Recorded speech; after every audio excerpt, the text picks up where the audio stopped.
Welcome back to my YouTube channel. আজকে বানালাম ডিমের কারি। প্রথম ডিমটাকে সিদ্ধ করে নিয়ে মাঝখান থেকে কেটে নিচ্ছি, তার মধ্যে নুন লঙ্কা হলুদ ভালো করে মাখিয়ে নিলাম ডিমগুলোর মধ্যে।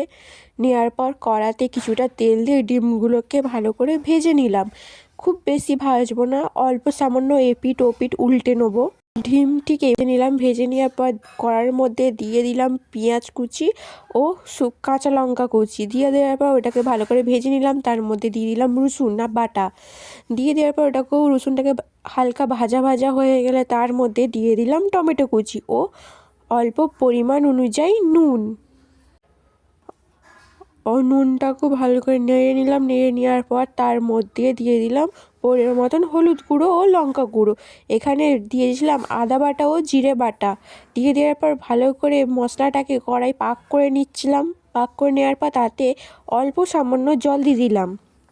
জলটা দিয়ে দেওয়ার পর যখন টকবক করে ফুটে উঠবে তার মধ্যে দিয়ে দিলাম ডিম, ভেজে রাখা ডিমগুলো।